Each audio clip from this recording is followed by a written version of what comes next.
being on this team last year, getting into the playoffs, and then this year's disappointment. How does the emotions range for you? I mean, it's never a good feeling not making the playoffs. It's every team wants to be there, so it's an unfortunate finish for us, but it's kind of a learning step for us and kind of prepare us for next season. That being said, some of the other younger guys, a lot of young core here. Hmm. Does this maybe help you guys reset your emotions and say, this is our team now. This is our opportunity to put our stamp on a new. The pressure's off, I guess, to say that the streak has been broken, so you can start a new one and kind of own it yourselves. I mean, you try not to think about it too much. Obviously, it's always kind of there, knowing how much history was behind it. So, I mean, I don't think it really affected too much, but I mean, coming into next season, I guess you could say it's a fresh start, like You you a little said. dinged up the last couple games? Yeah, a little bit. So it's not the way I wanted to go out, but that's the way it happened. What did you Andreas, what learn do you? from this season? What did you take from this season? It seemed like, I mean, your production was good, but still, ice time was cut at times. You were scratched once. Seemed like consistency was one of the things that we talked about. Intensity, bringing it every night. What did you learn from this season?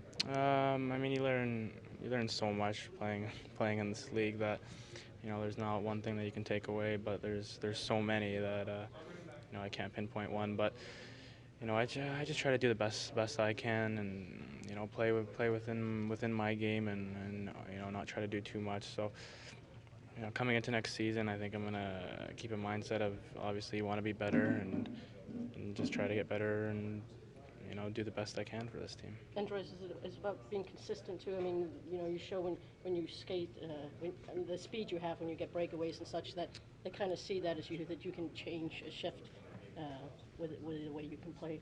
Yeah, definitely. I mean, speed's part of my game. So, when I get those chances and opportunities, I know it can, either give us a good scoring chance or even change the momentum of a game with getting the guys going. So it's definitely a good part of the game, and it definitely can swing momentum, I Is think. that one of the hardest things for a young guy to learn? Maybe just, I mean, you see it in Henrik Zetterberg, but just how much it takes, how much work it takes to stand out every single night. Yeah, it's definitely. You can see it. He's one of the best in the world, and you see he still had an unbelievable season, and he definitely one of our But does best. it kind of show you the work it takes? Yeah, definitely. I mean, yeah, for sure. Are you aware of how much the fan base seems to, glom onto you, kind of sees you as the future, kind of, whenever you're on the ice? I mean, I work at a radio station. They're always calling, like, you need more minutes, without a doubt, stuff like that. Are you aware of that kind of love you're getting from the fan base? Yeah, definitely. I see the support I get from the fans, so it's definitely a good feeling to see them support my play and my game. So I like that, and if I can provide them with some entertainment and some good hockey, that's what I go to do. What adjustment do you think you're going to have to make? Is it going to be? Is it more of a physical adjustment to this game, or more of a mental adjustment for you? I think just coming into next game every season and trying to be as dominant as possible. Are there times when you think that you're doing everything right, only to maybe get less ice time or not?